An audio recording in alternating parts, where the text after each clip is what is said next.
Ex-pro blasts chaotic calendar amid Coco Gauff and others complain. Too much irrelevant tennis.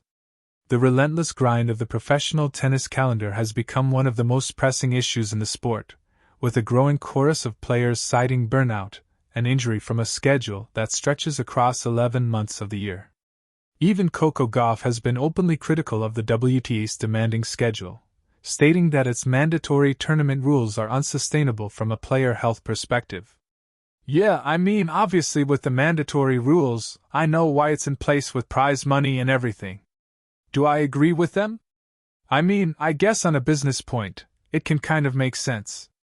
But on, like, a player health standpoint, I don't really agree with it, the American said. Top competitors like Alex de Minaur have attributed early exits at major tournaments to feeling burned out, while others, including Jack Draper, warn of mental burnout from the constant travel and lack of a meaningful off-season. This player frustration exists alongside a commercial landscape that continues to expand, with the ADP adding a new Masters 1000 event and extending existing ones to 12 days, creating a complex conflict between athletic welfare and the business of the sport. In this heated debate, a compelling and clear-eyed solution has come from an authoritative voice within the tennis establishment. Weighing in on the conversation, former British number 1 and ADP pro Tim Henman has offered a stark critique, as seen on Sky Sports Tennis on X. I think also the conversation around the idea that there's no tennis for the fans, and for me there's too much irrelevant tennis at times in the calendar, and when they talk about February, you know, historically on the ADP Tour there's been 12 tournaments in 4 weeks, he said, elaborating on the current schedule. He continued his criticism, adding, "You know, what does that mean when you've got Sinner playing here and Alcaraz there and Zverev here and Djokovic over there? It doesn't provide a clear narrative for the fan." For Henman, the solution is counterintuitive yet simple, as he said. And so for me, the idea at the highest level of certain weeks where there is no tennis, I think is a good thing for everybody, because it gives the players an opportunity to rest. It gives the fans sort of the chance to build the excitement about the next tournament that's on the calendar, and that's where, you know, I think we need to. Furthermore, he points to the more streamlined structure of Formula One as a model, where a focused season of 24 races currently with clear gaps in between makes the sport easy to follow. I'm not necessarily a massive F1 fan, but it's pretty easy to follow, you know, every couple of weekends there's a race, and there's 20-something races, and at the end you add up those points, but you've got the gaps in between, the Brit said. Central to Henman's argument is a direct challenge to the ADP's commercial strategy of extending top-tier events. He explicitly stated, "And I think we've got great assets in this sport, led by the 4 Grand Slams, the Masters thousands. They are good concepts to get the best players. I don't agree with the 12 days, I think they should be shorter to 8 or 9 days, you get 2 weekends, and then when you package that together, it's much easier for the players to compete at their very highest level, but rest and recover, and then you can build that product." Ultimately, the debate over the tennis calendar is a struggle for the sport's soul, pitting commercial growth and volume against the long-term health of its athletes and the clarity of its product. Apart from Coco Gauff, even other tennis veterans have spoken out about this issue. Just like Coco Gauff, this pro also had similar concerns with the tennis scheduling.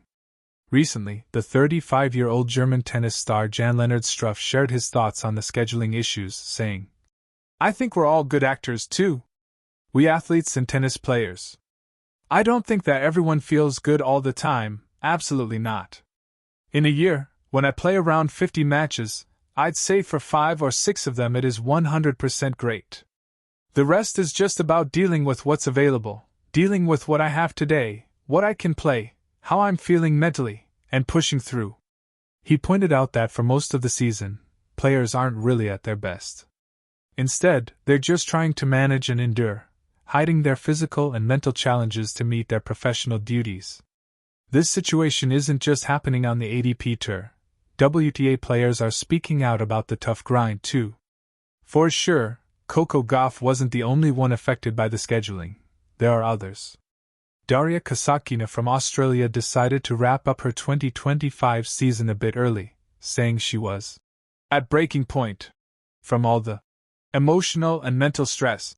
That comes with the non-stop circuit.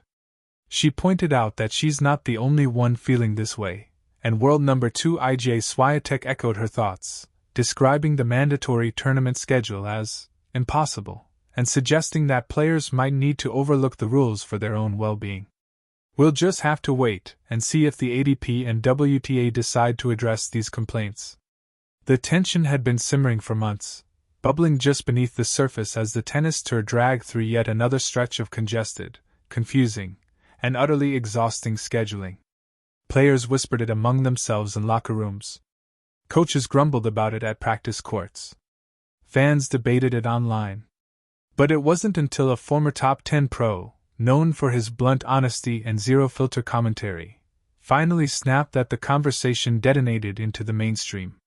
"This calendar is chaos," he said in a televised panel. "There's too much irrelevant tennis."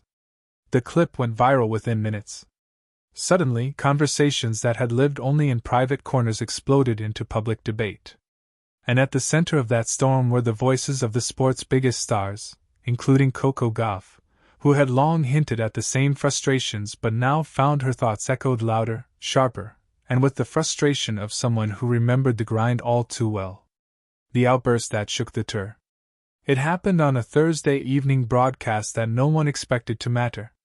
A mid-season analysis segment, buried in a studio away from the action. The former pro, let's call him Marco Reyes, was known for being outspoken, but even for him, this was unfiltered fire. He leaned toward the camera, face stern, hands slicing in frustration. A world-class athlete shouldn't have to check a calendar 5 times to understand where they're supposed to play. We've got 250 stacked on top of each other, ADP and WTA events overlapping with exhibitions, and a slam warm-up series that feels like a maze. It's too much irrelevant tennis. Too much noise. The host blinked in surprise. The other panelists shifted uncomfortably. But viewers understood exactly what he meant. Players already felt the tension. Coco Gauff, speaking just days before the outburst, had made her own subtle critique. After grinding through a stretch of back-to-back tournaments, she admitted, "Sometimes it feels like I'm playing more to protect ranking points than to improve my tennis." A sentence that carried the experience of every top player forced to balance physical health, mental sanity, and the labyrinth of mandatory events. She wasn't alone. IJ Swiatek said earlier in the season that the calendar left no breathing room to recover or plan,